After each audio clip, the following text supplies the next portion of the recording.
Welcome back to another episode of the BambooSZN podcast. I'm your host, sober wellness coach Dorian Warmsley, the podcast where you'll hear real stories from real people about resilience, growth, transformation to help you feel inspired and to keep going on your journey as you transform into a better version of yourself. This is the final episode of 2025. Can you believe it?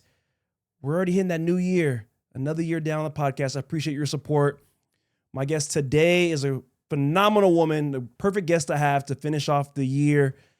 If you've experienced loss throughout your life, uncertainty, doubt, unsure of how to move and grieve, this woman has been through that also. She's going to share a bit of her story, her journey, how she's managed to work through her losses, her downs, her ups, everything.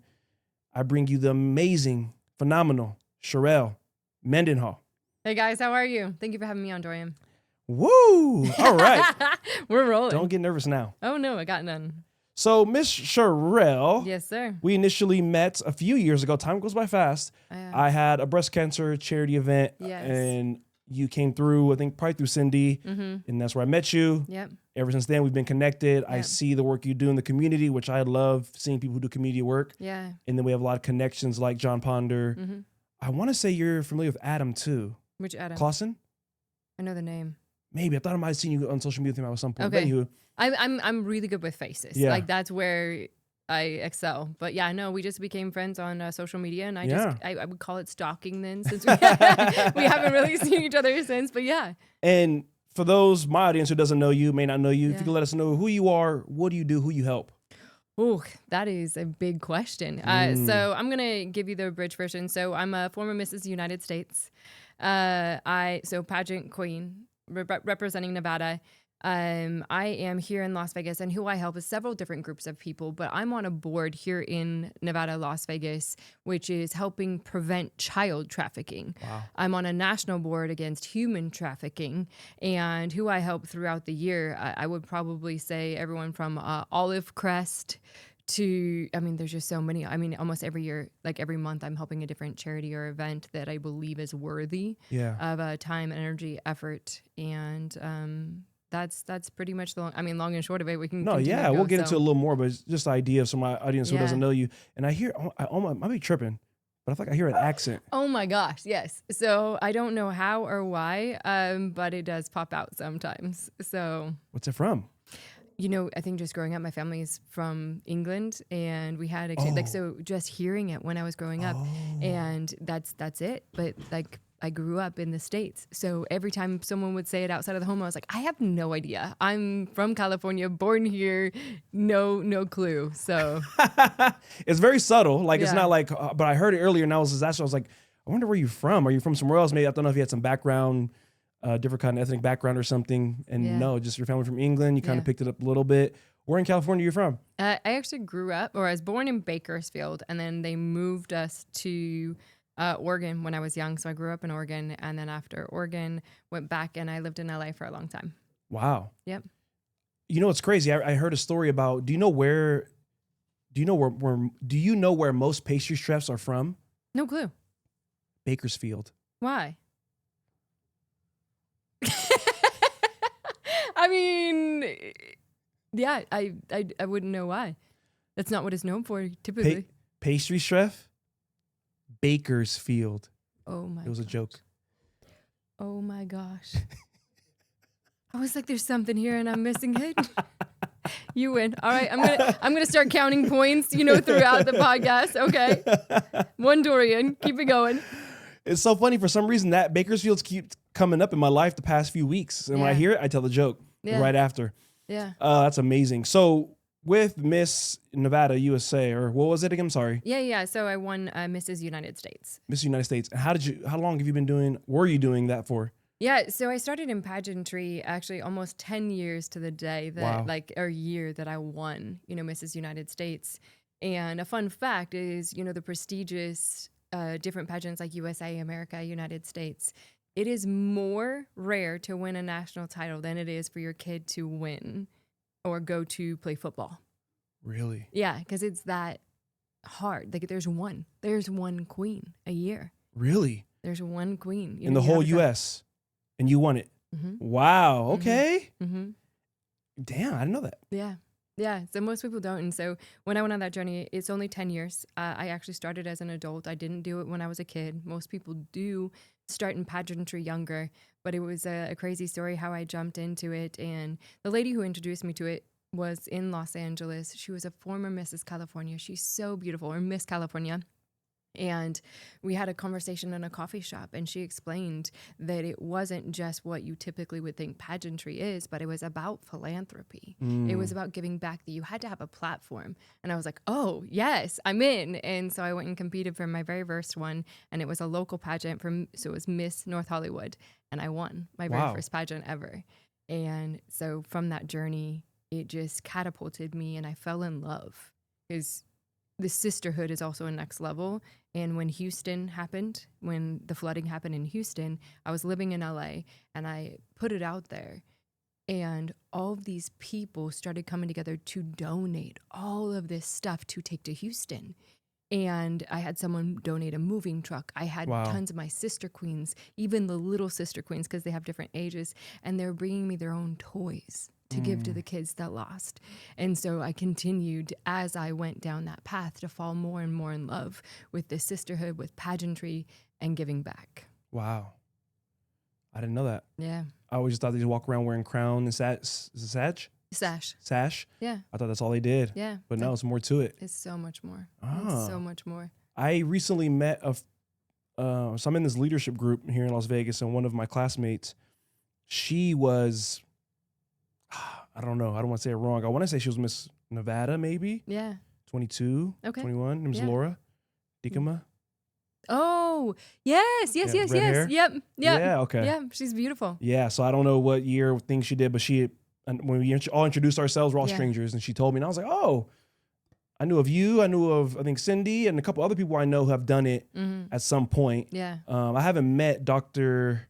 Trudy Reese? Yeah, I haven't met her. I have her on social media, but I never met her, and I know she kind of like helps. Have you chatted with her, though? No. I'm going to connect you guys. You should. She's amazing. I would love to hear about more what she does. Yeah, so obviously she has her own dental practice, but something that she does that's really beautiful, she actually donates her time to helping those who have been rescued out of trafficking.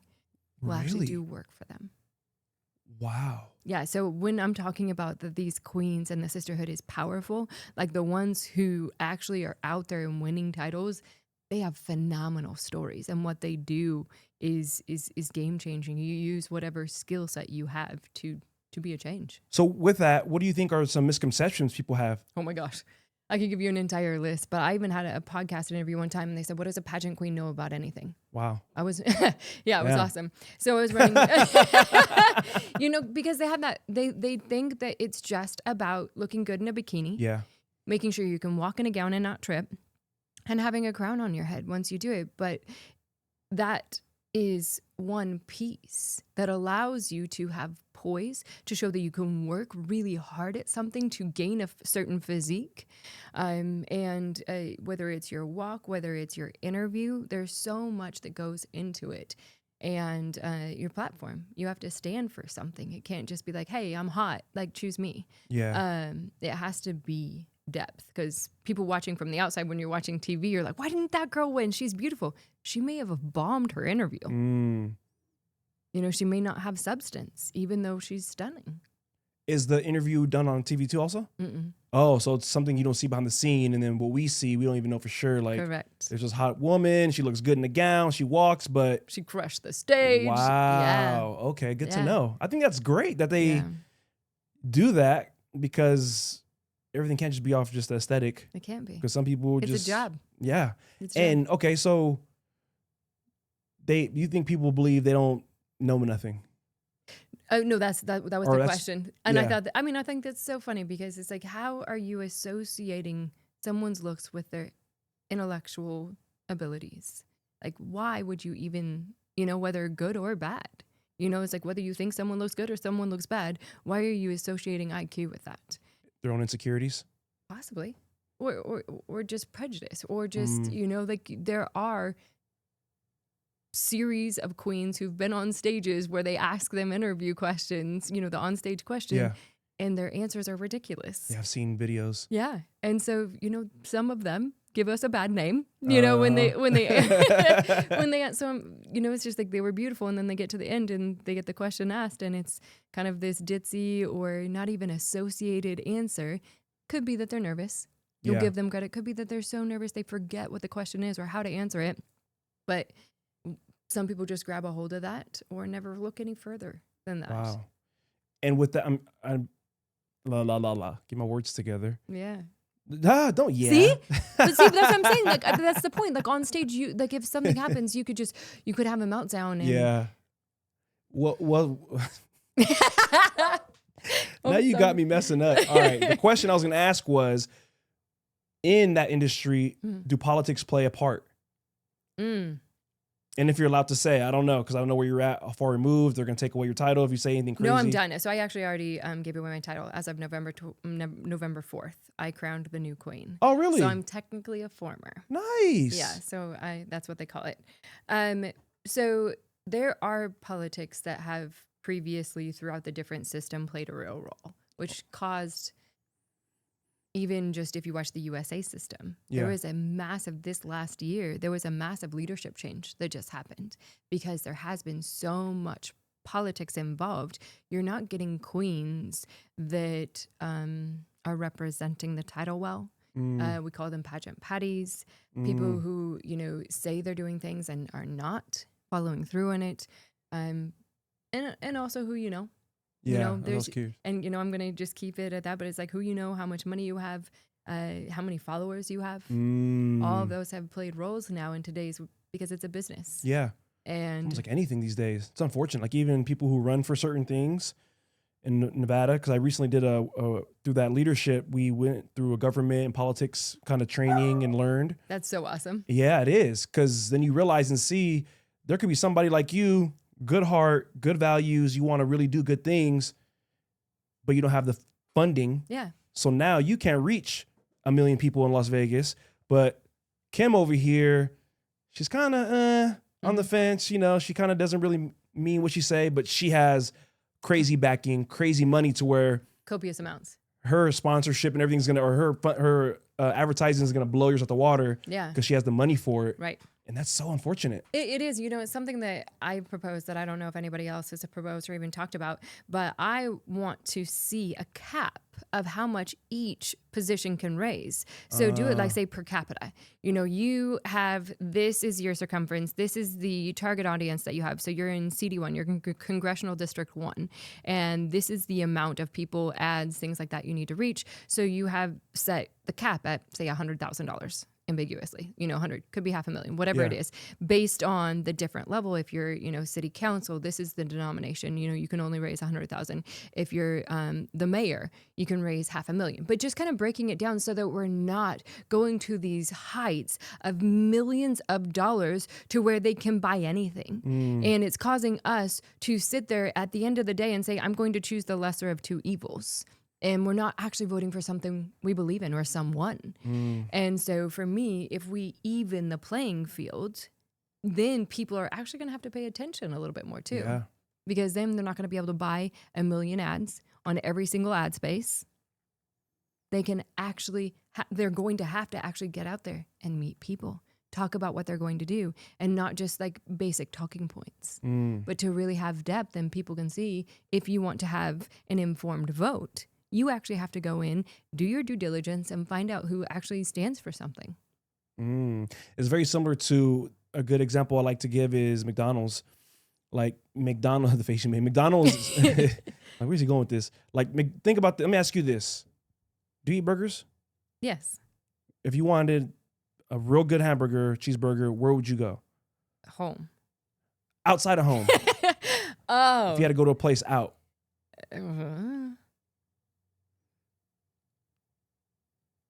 That's a really hard question. I'm so sorry.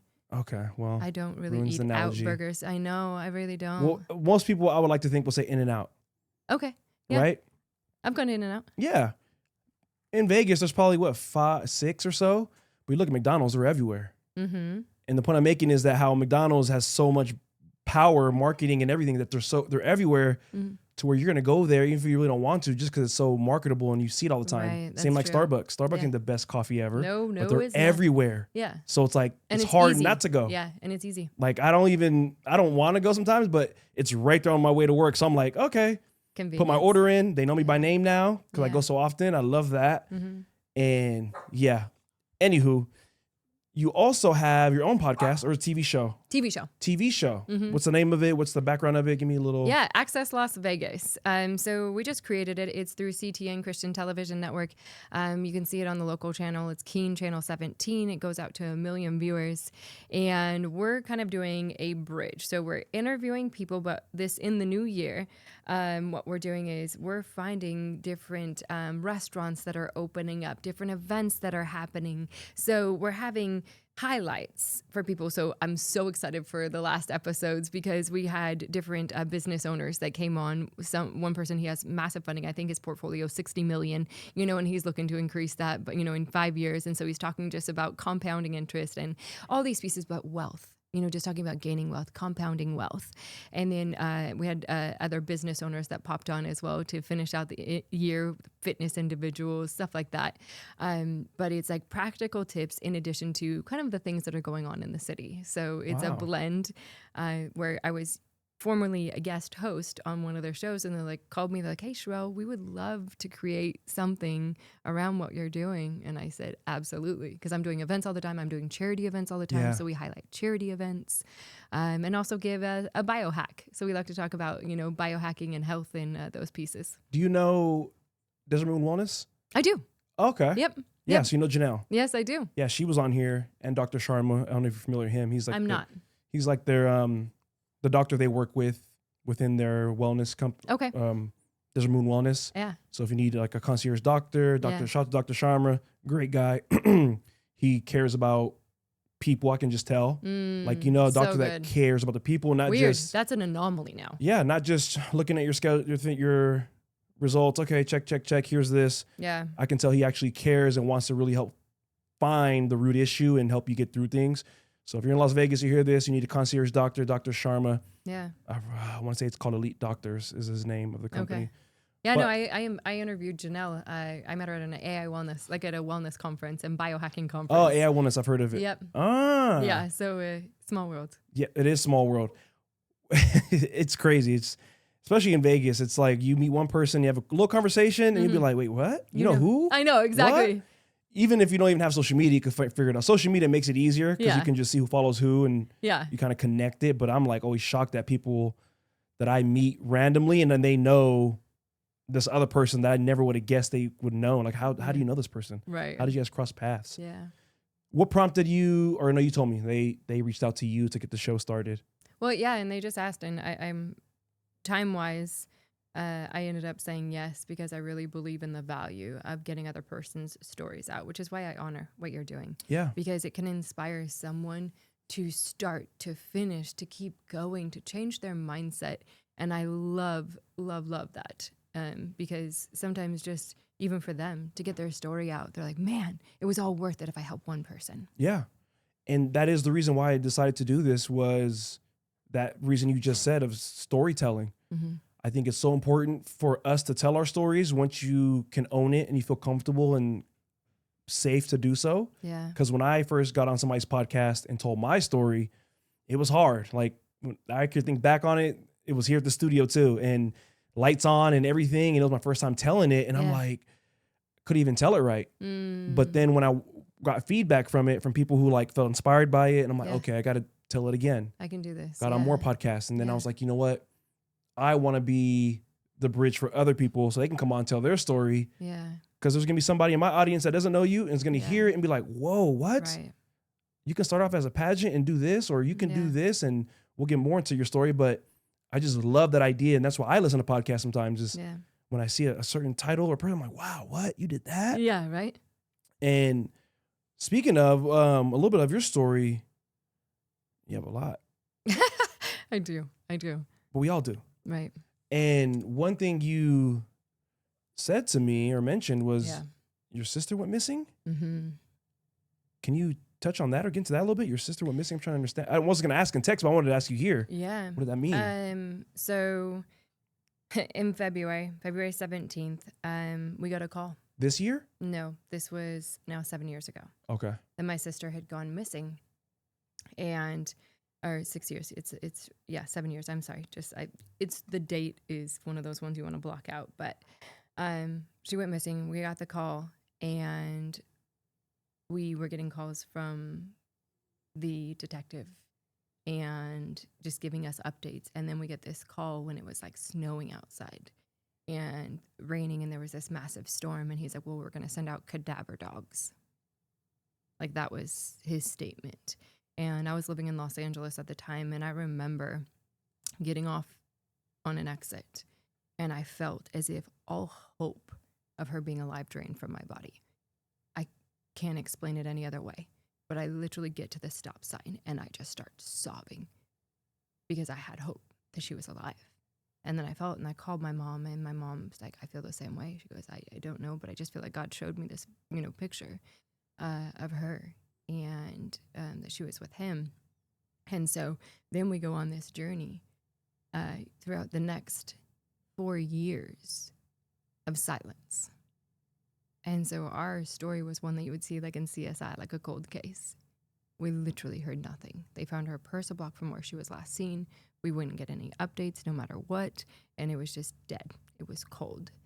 And year 4, I went and I said, God, and I put it out on social media. I said, God, I'm asking you for answers this year because it's tearing my family apart. And most people, you can have the picture of it either drawing you together or tearing you apart. But people didn't want to talk about it, and then different people had different opinions of whether she was still alive or should we still be grieving? Should we be talking about her? Should we not be talking about her?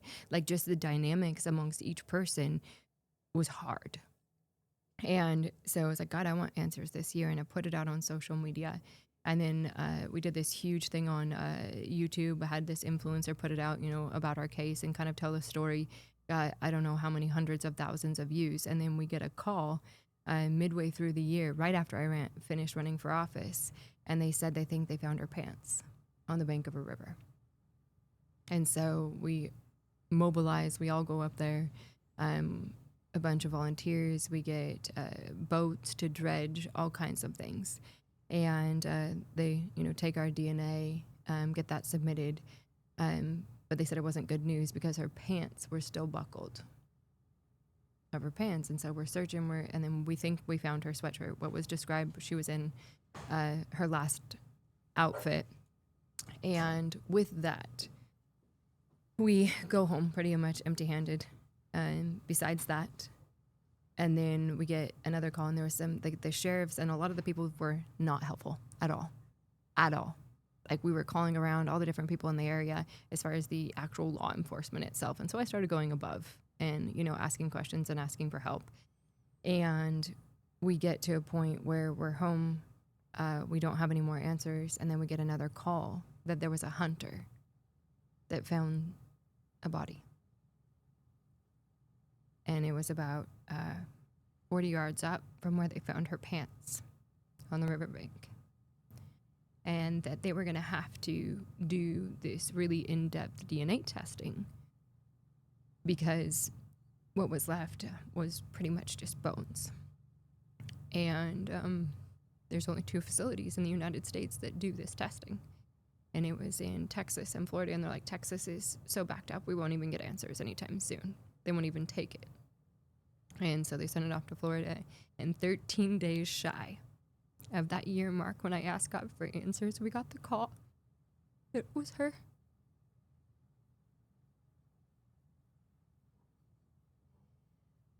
So we got the answers from my family, not the answers you ever want.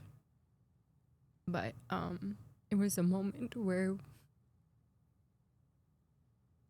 we knew she wasn't here, that she was with Jesus, she was at peace, and that we could start talking about her as a family, that we could remember her, that it broke something off of us not being able to mention her or to laugh or to remember the good things. And doesn't mean you don't miss them. but there was closure, and it was healing in that moment to know that, yeah, to know. Wow. That is like something you see or hear in a show or a movie. I never thought I'd meet somebody who went through something like this. Mm-hmm. I appreciate you for telling this and being vulnerable and open right now. It's got to be so hard. You know, in one element it is, but it was like the suspended state, like was the weirdest part, the suspended state of pain, you know, because there was never like closure. And it's like, I've been through so many different things in life. I've had family members commit suicide. I've had, you know, like I grew up where, you know, my dad lost his job and we were going to, in line to go pick up food, you know, like we've gone through so much in life. And, you know, having people die, I've had people die, you know, grandpa died, people you love. But the suspended state of grief was probably the hardest because it just like your heart wasn't settled on something. And so with that, it had to create something different in me to be able to continue to do what I needed to do in life. Yeah, I can only imagine the pull of when she went missing to think she might be alive. Yeah. I know she's alive. Yeah. But then there's still no silence. So you're like fighting constantly. You don't want to fully give in and think, okay, we're going to accept she's at rest. She's not here. That slight bit of hope probably, right? And well, weirdly, like that, the juxtaposition of the two is just like, if I didn't have a faith in God, if I didn't have a relationship that I have with Jesus, then I truly believe it would have been a million times worse. Because to your point, like people would be like, everyone who is well-meaning, hey, you know, have hope, have hope, have hope. But I want you to think about this for a moment. What happens if, do you have a sister, brother, sibling? I have relatives, yes. Yeah, so okay, if you had one of your relatives missing, and if you're supposed to keep hope, and the people are telling you that, what inside of you would be able to exist if you thought that they were still alive and you're not out there working and trying to find her every single day? Like it would kill me. It would literally physically, you know, the stress, the anxiety, the pain, the physical pain. If I thought she was still alive, I wouldn't have been able to even exist without just searching for her every minute. And so having that moment, you know, that hope drained from my body that she was alive, and I got to grieve in my own way. It wasn't full grieving, but in my own way, that I felt like she was with God, and I had to have that hope, because if I didn't have that hope, I would have tortured myself not knowing where she was. Were they ever able to find out cause of death? No, they said it was inconclusive. Definitely wasn't suicide, nothing like that, though. You don't think? No. Wow. And with all the technology, I'm surprised they can't pull camera footage from any corners. That was in Montana. So let me tell you, that's as if you're going back 100 years. Oh, this happened in Montana. This happened in Montana. And you were living in California. Yeah. Oh, so you were, I thought it was California. No. So she's out in the woods, kind of. Oh, yeah. Anything goes out there. Anything goes. Yeah, but there's like this, even more than that, something that I discovered, there's this huge issue with Indigenous women going missing up there. Wow. Massive issue. So again, we don't know, and kind of my passion and how I fight when we're talking about human trafficking, child trafficking, it's like, you know, it's someone's sister.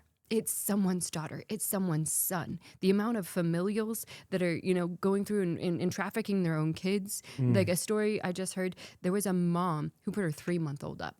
Wow. 3 month, you know, just so my fight is so personal. It's just like, no, like I may not have been able to save her, but I'm going to save some, and I'm going to keep saving them until the day that I die.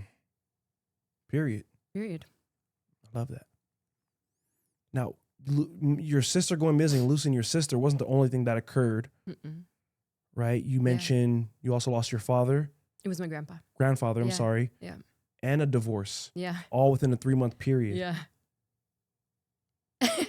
Yeah. In all of life, and again, you know, kind of going back to it, it's like ever since I was a kid, I knew Jesus. So it was like, I always say I didn't have an imaginary friend, I had Jesus. So I would, you know, throughout all of life, I would pray, I would quote scripture, I would go through. And so anything that would come that was hard, like I felt like I had hope to get through it. Even if it was hard, if I bawled my eyes out, I still had hope, throughout life. And I get to that point where it was like my grandpa died, or it was like I got a divorce, my grandpa died, and my sister went missing within that 3-month period. And I just felt like I collapsed, like a kid on the floor. I was a business owner. I didn't want to do life. I felt like I just wanted to sit down, and I started missing conference calls. And I'm a very type A personality. I'm here early. Like I don't. I was surprised when you told me you're already here. I was like, oh, yeah, that's a first. Most people would come like right at 2. So I take my time. I was like, wow, you're not playing. No, I love it. It's just like and every single person that I interviewed throughout our company, early's on time is late, late's unacceptable. You have a standard of excellence, and I just started checking out. I could not, for this moment, do life. And, it got to a point where, and this is super, super powerful. And, just talking about the rewiring of your brain and remapping your brain, whether you're a survivor of something or you've gone through trauma. I got to a place to where I was walking my dogs, around, the block. And there's this promise in the Bible says that you will never leave me or forsake me. And so I started quoting that. As I'm walking, I said, you promised me you would never leave me or forsake me, as I'm walking around and walking these dogs.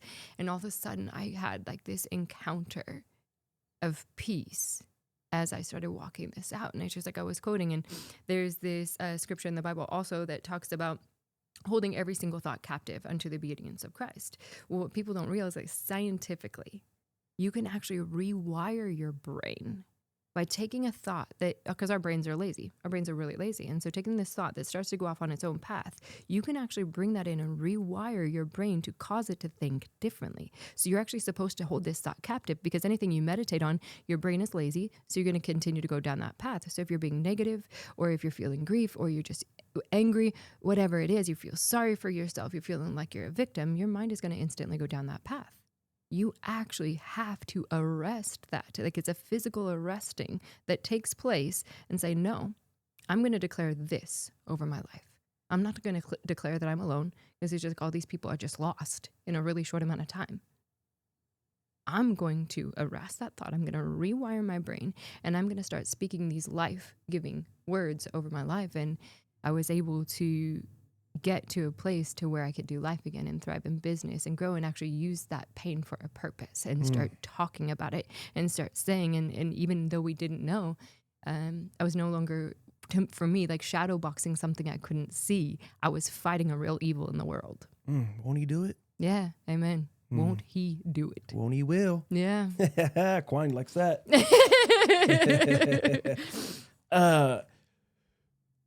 With your divorce, Yeah. was that a sudden situation, or was that something brewing? How long were you married previously? Yeah. So I was married for 5 years, and it was in the state, and he talks about it in his journey, but he had gotten addicted to pain meds. Oh no. And while you guys were married? Well, before. And I didn't know. And he told me after we were engaged, the whole thing. And I actually didn't know that pain meds were a thing. I wasn't in that world. I never really got into drugs. Yeah. Was, if I drank, it was super casual. Like, it just never was my world. And so when he shared it after we were engaged, I was like, oh, okay, we're going to kind of fight through this, got married, even though, there were some reservations because of it. And then what kind of snowballed was that there were more lies and more things that come along with that. And it was not just one-sided, man. Like, I was pretty toxic in my own sense, because I was like this independent woman that didn't need anybody, and I was not the best wife, because I wanted to do things my own way, have my, and I started my company. I did, a lot of things. Great. But I was doing it at the expense of my marriage too. But with that, it was brewing. We get to the end. He gets this opportunity for a dream role, because he switched to what's called Suboxone, and still was taking that throughout. But there were still a lot of things that weren't healed, that weren't good. We didn't have trust, which is obviously foundational in a relationship. We didn't have trust. And then he gets this dream role, which, because he's in the industry of filming and music and all the stuff. And he got Fiyero and Wicked to tour, on this Broadway tour. And he's like, I don't know if I'm going to take it. And we're sitting in a park. I don't know if I'm going to take it. I'm like, this is your dream role. This is it. Take it. I wish you the best of luck in life. I wish you no harm. You know, we weren't meant to be together, but I wish you the best. I mean, to this day, I will still tell you how talented this human is. Yeah. You know, he's a wonderful person. We're absolutely wrong for each other on so many levels. Wow, that's extreme ownership for yourself to admit your role you played in not showing up as a wife. Yeah. How long did it take you to come to that realization? It was a process. During or more after? Both. Okay. Yeah, some of the pieces were during. You know, but I would say that even while I was in it, I still had a stubbornness, you know, because there was that stubbornness that caused me to not want to be in a place of, say, poverty, you know, like we had hit when I was a kid. Yeah. So that stubbornness caused me to have a drive, you know, to succeed, which meant that I put all the focus, all intention on me. You know, I didn't lean on anybody else. It was, I needed to pave my way. I needed to work this out. And, you know, by, you know, the work ethic that I had. But it a lot more as I've grown, you know, there's even more parts to it that I would say that I've realized about how I didn't do a good job in that space. Whether, you know, again, I can say without a doubt, like, I'm so thankful he's married, has a kid, you know, wish him the best. And I'm like so thankful and so happy and completely different. But I know like that shift of that independent woman, you know, and having to be this to being able to be a teammate with someone and to be able to honor someone's gift without it taking away who I am, and having someone who actually honors that in you as well, which is massive. And because I think that we've gotten to this toxic level relationship wise, that it's like almost like this power struggle. Who's more successful? Who's this? And it's like, wow, like I want to build you up when it's your moment. And I'm asking you to build me up when it's mine. That's it. No competition. Let's support one another. Let's make each other better. And I believe that that's the true part of what a relationship is meant to be. It's not this struggle. It's not this ridiculously hard thing. It's meant to be enhancing and enriching of your life. Yeah, I told a friend recently, she mentioned some situation she was having with her partner, and I gave the example of, you know, making sure when you have the conversation, you know, you have disagreements or misunderstandings and you have the conversation. Yeah. And if you haven't worked on yourself and understand things that they aren't personal, Right. you might see them as an attack. You know, Yeah, if you call that's you call your husband out on whatever it is, Yeah. he gets snappy and kind of defensive. Yeah. We have to understand and remember, I'm on your team. Yeah. I'm not So against you. Like, So we're good. teammates. Right. Right. And understanding the parts that are really, really, really important to get through. Sometimes you have to take a minute, take a breather. What's actually the issue? You know, because now like we barely ever fight. But like sometimes it's like because the world is kind of like crazy stressful. We're going in 100 different directions. Okay, we're fighting about something that doesn't make sense. What's the real issue? You know, and it's very rare that even happens. But just kind of being able to calm yourself down to take it to a place of like, hey, you know, like I actually don't want to spend my life fighting.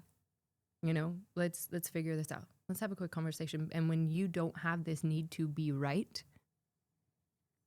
everything changes. I heard somebody talk about relationships and saying the importance of, because, you know, we learn each other's love languages, right? Yeah, absolutely. And this person mentioned how it's important to learn your partner's fight language, which I thought was powerful, because it's like, he gave an example of he was somebody who, when there's an issue, handle it right then and there. Yeah. That's how I am as a person. I want to handle it. I don't want it to fester. Yeah. Let's do it. But his partner was somebody who needed to sit and process it, needed time, Right. which isn't wrong. And it's important to learn that about your partner, because if I want to get it done right now, here and now, you need time to process. I'm coming at you like, come on, let's handle this. And it so escalates. Now it escalates. And now Yeah. you're going to make a decision or say something out of me pressuring you Right. that you don't want to happen or mean, Yeah. because you needed time to process. But I didn't realize that. I wanted you to do it my It's so way. good. That's so And I was like, good. wow, like, and not just relationships, any kind of relationship, like friends, Yeah. work, all that. I think it's important to start learning people and how they, quote unquote, fight. Yeah. That way you can have an understanding. Like, if we can disagree, even if we're just friends, me and you, like, I piss you off for whatever reason, I might want to handle it now, but you're like, no, it really got to me. Yeah. Let me talk to you tomorrow. Right. And I think something that was really powerful, and even Adam had told me that at the very beginning when we were figuring each other out, and just whether it was if I was just like, hey, I'm worth fighting for. And it's like so often we have relationships of convenience. Sorry, I wasn't laughing at you. Yeah, no, I know. I saw this switch. We have relationships of convenience. The first moment someone offends you, you don't actually do the thing that's hard, which is to say, hey, man, like, this really got me. And I don't know if you meant to do it. And not coming to attack someone, but saying, hey, did you mean to do this? And you also have to reflect and see if that thing in you, like, because a lot of times the things that we're offended about is actually something in our own self. It's not the other person. Most of the time that offense is actually, but when it is, or if someone does, and you realize, oh yeah, this is valid, we need to have a conversation because I value this friendship, I value this relationship, and say, hey man, like that, this got me, and I'll take it back to my pinpoint. It's like, when I was a kid, this person didn't show up for me in my life. So when you don't show up, kind of gets me. Or when you say you are and you don't. So it's like those pieces, and you tie it and you're able to have a conversation, and that relationship is strengthened, and it's so powerful. And it just goes back to that simple thing. I'm worth fighting for. My friendship is worth fighting for. Your relationship. And you find those ones, whether it is a friendship, a family member, or a relationship, to fight for the things that are of value, because people just so quickly dismiss and move on. But then you actually talk through something, you're like, man, I'm so much closer to you. I feel like we're more connected, and now we can go to battle together. And it's not this surface level friendship. It goes deeper because you shared something that's real. You mentioned something earlier about poverty and going in line, and if you could touch on a little bit of your upbringing, because I want to know what got you to become the A-type person. Yeah. Would you say, I don't know if you are now or ever were hyper independent? Yeah. So what kind of childhood did you have? If you could think back on and realize, like, what caused you to become that kind of Sharelle? So at a young age, a couple of things. So my dad was actually a business owner, and we were in California. He sold everything and moved up to Oregon because he wanted to raise his girls in the country, because I have 3 sisters. And so that was his goal. He wanted to raise the kids in the country, do that, bought a house sight unseen, and then he took a job, and this job was really volatile. He wasn't a business owner anymore. And so his dream of raising us in the country and all this came with a very big cost. And that cost was the industry would die out and go up, die out and go up. Wow. And so there were moments there we would have nothing but like 3 ingredients. And I'd watch my mom go without, when we're at the dinner table. And so throughout, and then we'd go to, one of those food pantries, usually ran by, a church, and you go in line and they would give you some bags of food. And I remember even then, like, I was excited to pull out, because you never knew what was in them, pull out what it was that they were giving you. And so it's just so beautiful because, again. How old were you at this time?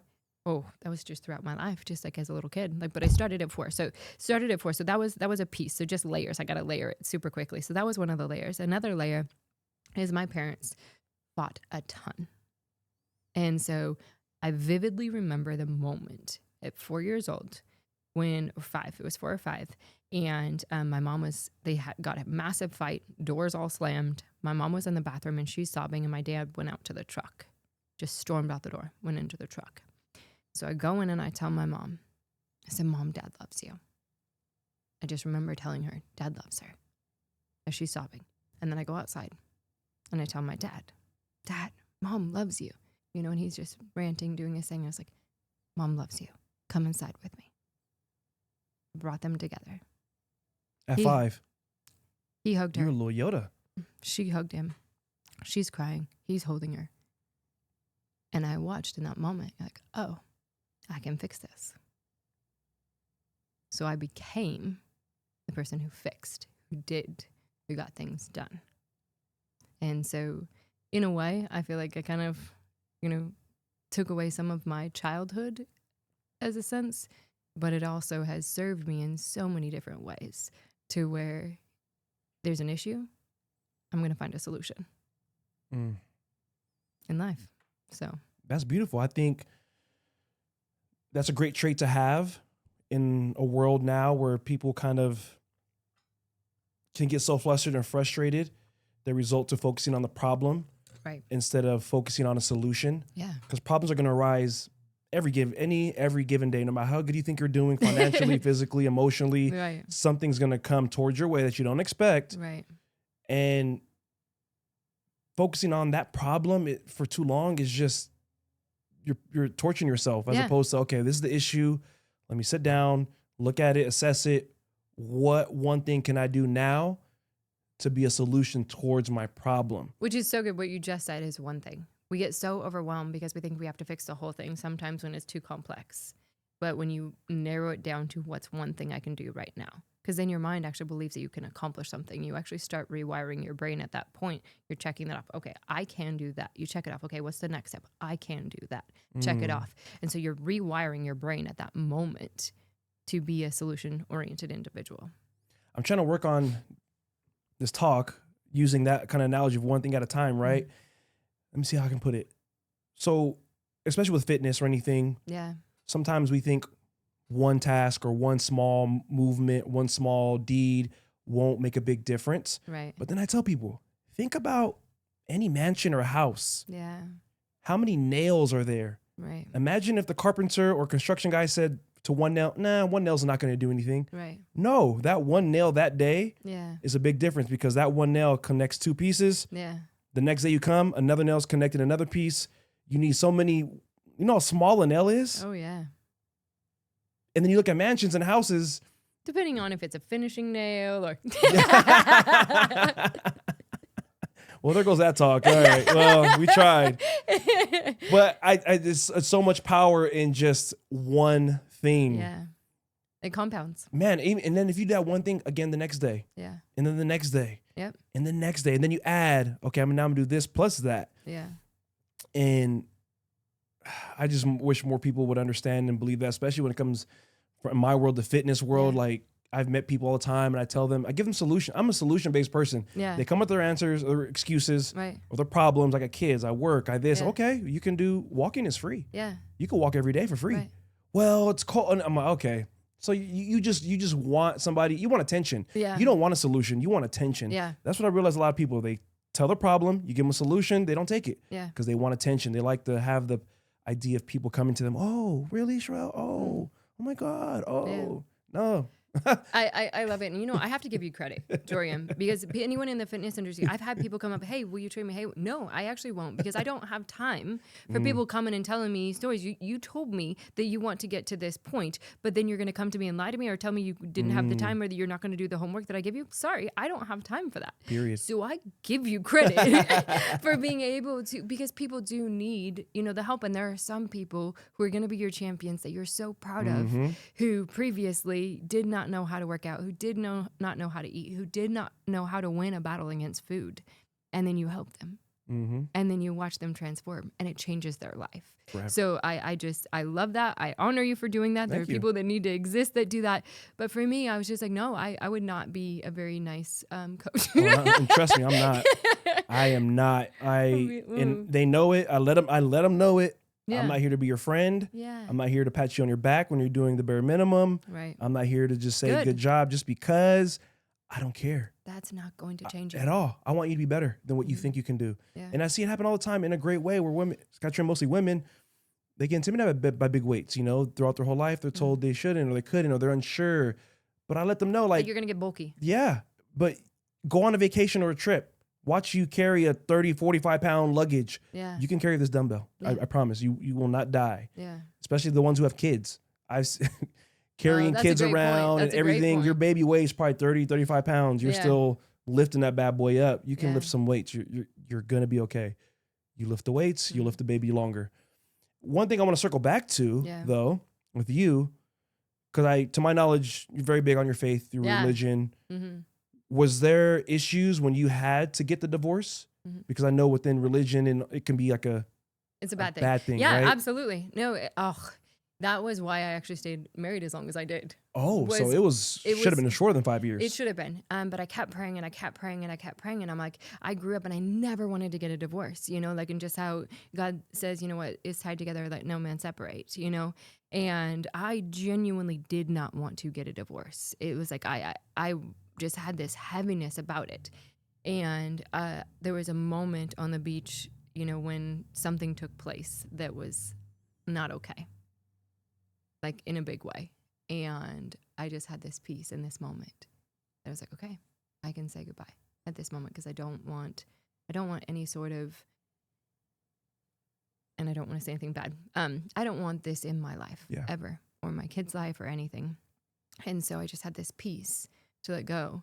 And I had to come and, for me, my own personal self, ask God for forgiveness. Like, I am so sorry I didn't listen to you in the beginning, when he did tell me about it.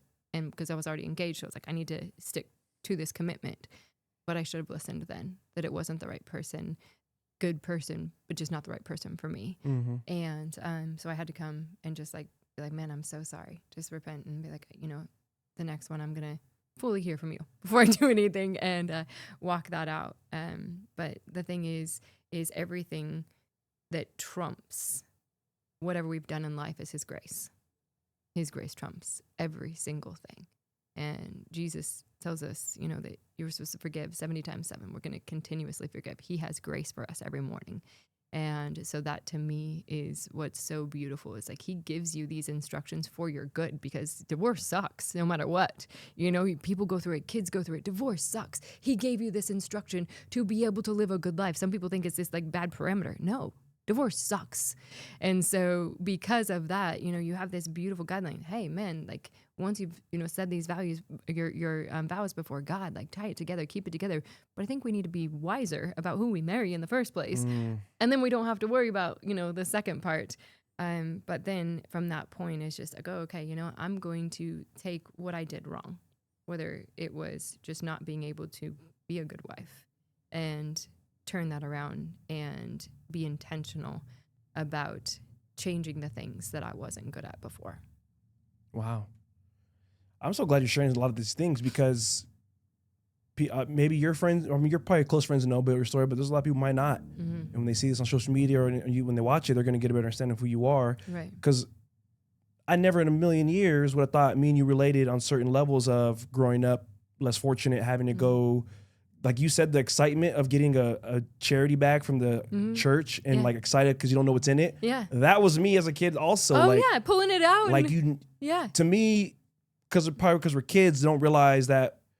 I didn't realize, at least, that we're homeless, it sucks. It was kind of it's just what it is. And then, oh, you went to the church today, you got whatever, and you look, and there'll be different things in there. And I'm like, wow, okay. And I remember going to just, you liked some of the items, didn't like some of the items. And I remember even when we were homeless, and we would do, my mom would fill out forms for churches or charities, and they'll give you toys based on just age and gender, right? Yeah.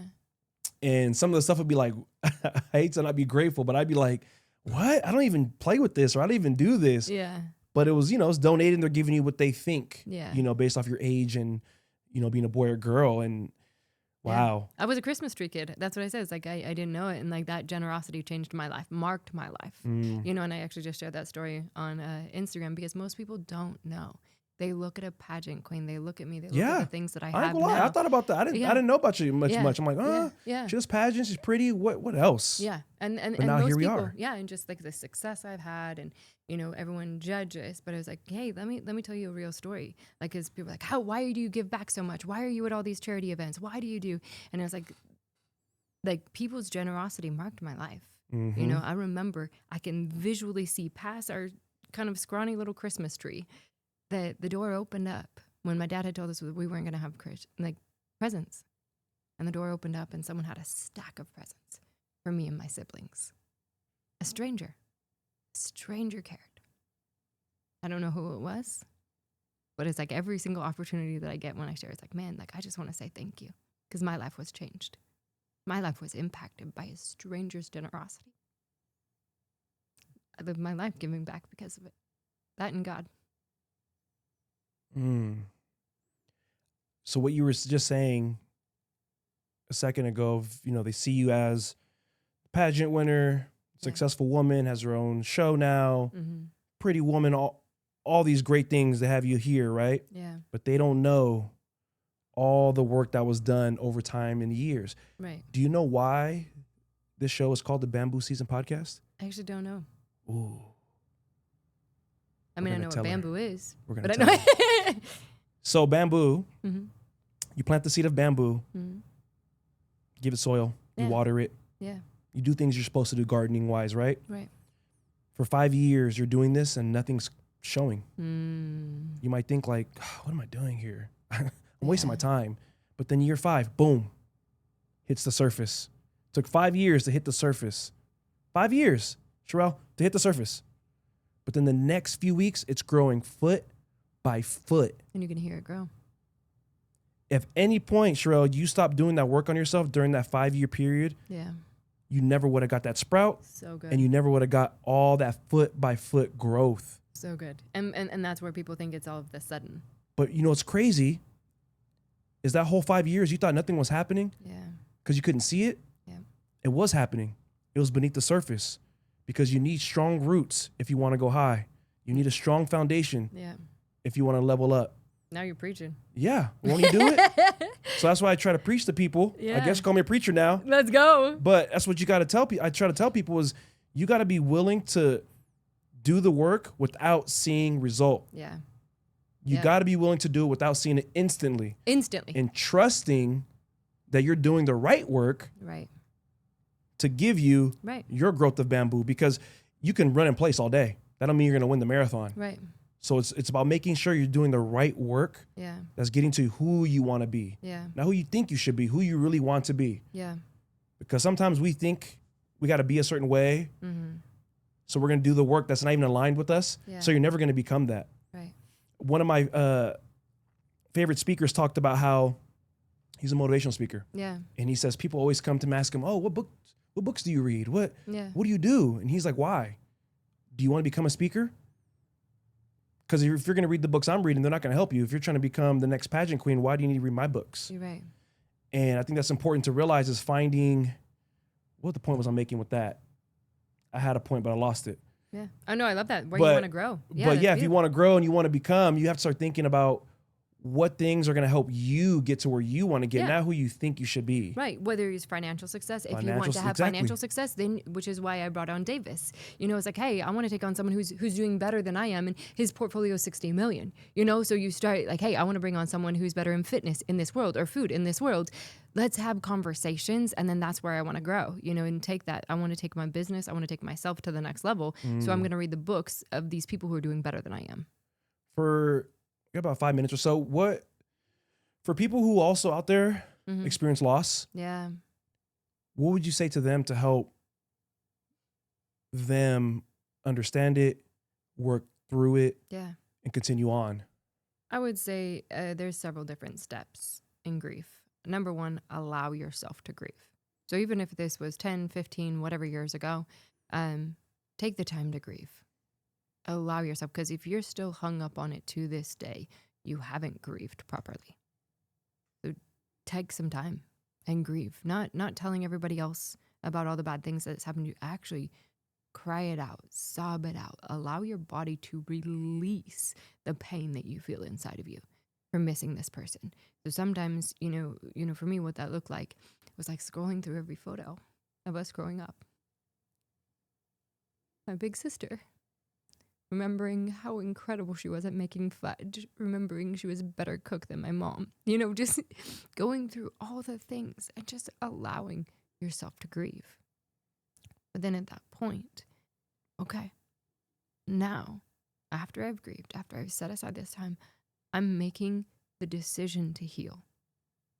I want to live my life because I know that my sister and God want me to fulfill the fullness of my destiny, that this tragedy isn't going to shape my entire life. So then you allow yourself to give yourself permission to heal and to move forward, because some people don't give themselves permission. They feel guilt, like survivor's guilt. But you have to give yourself permission. It's like, no, now, like it's almost like this motivation. I'm going to work even harder because I'm going to make you proud. When I live my life, I'm not going to take a day for granted because I have one life to live. And so you give yourself permission to heal, and then you have that purpose, that God-given purpose, like in life. And you grab a hold of that, because it's like if we don't have a purpose, then we're walking through aimlessly. If we don't have a purpose, if we don't have goals, if we don't have a clear path, and then you actually take the time, you know, this is beautiful because we're talking about the beginning of the new year, Mm-hmm. to write your vision out and make it plain. So I'm now, a commissioned evangelist. And I was like, at a minimum, I'm going to be speaking in a different place every single month. You have the road, you have it mapped out, you get the contacts, you build the labyrinth, you know that you will need an assistant for media, for graphics. Well, you build it out, you build the plan to be successful in your purpose, in the thing that makes you come alive. Not what anybody else thinks you should do, but what makes you come alive. And then from there, like your pain is in place that was over here, and it's your purpose. And you can share and you can help. And I always give this visual because my sister and I were hiking in Los Angeles. We're in the Santa Monica Mountains, and we get to almost back to get to our car. And there's snakes on both sides of the path. And I just straight run through. And I turn around and I'm like, Colina, come on. And she's like, I can't. She was paralyzed in fear. And I'm like, Colina, come on. And she's like, I can't. And so I run back and I grab her hand and I pull her through the snake line. And so for me, this is the moment when you're healed, when you have your purpose, you can reach back and pull people through that have been through ridiculous pain, who have been paralyzed in fear, paralyzed in hurt. And so that changes everything because it's like, I just helped that one. Now I'm on to the next. That's a word. That was a word. Yeah. You preaching. Yeah. That changed. So I was afraid of the word preach, actually, which is really, really funny. I think I was allergic to it. I didn't want to ever say that word, but here I am traveling around the country preaching. There it is. We need to hear it. So that's what you're doing. You're working on a book. Mm-hmm. Is that coming out in next year? Yeah. It should be done by February. Nice. We'll look out for that. Yeah. Should be done by February. What's the title? Are you allowed to say? Well, no, it's a working title right now, but it really just is about the Word of God and people memorizing the Word of God. Because as we're going out, one of the things that people, just to your point, into the briefest way possible, if you want to be successful, you actually have to read the books. You actually have to know the different things to help make you successful in that area.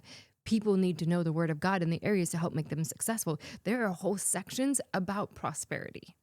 There are whole sections about, how to take your thoughts captive if you feel like you're depressed, if you feel like you're doing this, if you feel like you're a victim. There's serious levels of just the Word of God that you can actually use to be successful in all of your life. Talking about the Holy Spirit being your helper, to eagerly desire the greatest gifts. Work at every single thing as if you're working for God. Like, do things with excellence. I can tell you word after word after word that is like a blueprint for business, in your life. And so for me, I wanted people to know, because I feel like that's a massive void. And that's why we it's this like weird check in, check out with God, because we don't know that the word has power.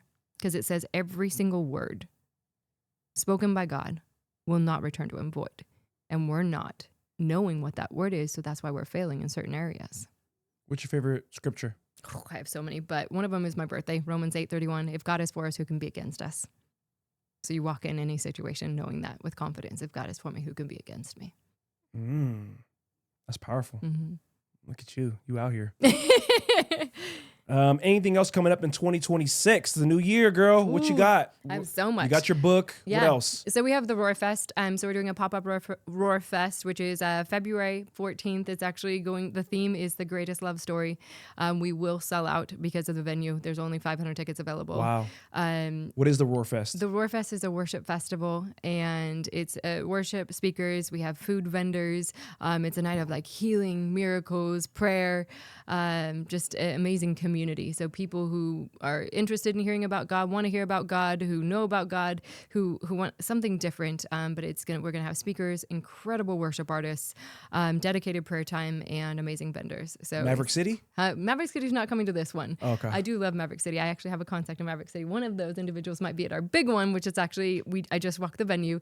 It's September or October. We're gonna have the really big one. So we're working on And what contracts. year is this if you're doing this? 2026. All of this is 2026. No, what year? Like, is it your first year, your second year? Oh, sorry. This will be our second year. So we're doing. Last year was your first? Yes. Wow, look at you. Yeah.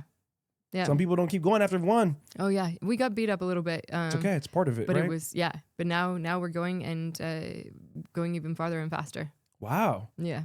Only will. Yes, sir. As we finish up here, two things I'm gonna ask of you. Yeah. So one, let's start with this. What is a quote you live by, and why? Ooh, I have several. And when you ask me that, like, I have to kind of like roll back in the archives. But one of the quotes that I live by is really never giving up, you know? But I guess in that, it's every single space. And actually, Blake, I don't know if you know this, but my stepson was in a snowboarding accident. He severed his spine. He's no longer able to walk. He's a paraplegic.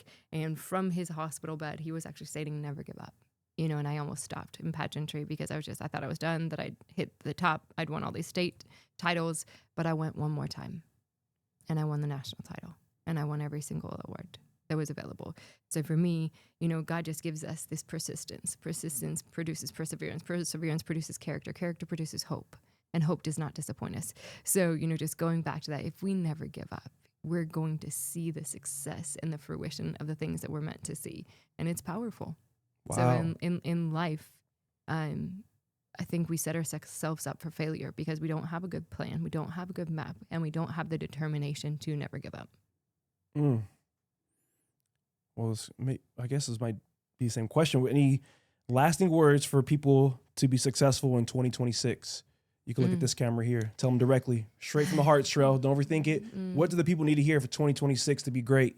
I would say that everything starts in your mind. And so to hold every single thought captive unto the obedience of Christ. And why I say that is every single thing that we just talked about rolls underneath that. So if you're letting your mind think that you're less than, or that someone spoke something over your life that made you feel less than, that you feel, whether it's from abuse, whether it's through pain, whether it's through grief, one of the biggest things is to make sure that you train your mind. You start speaking over your life, because there's life and death in the power of the tongue. So I don't care what was spoken over you, no matter what in history.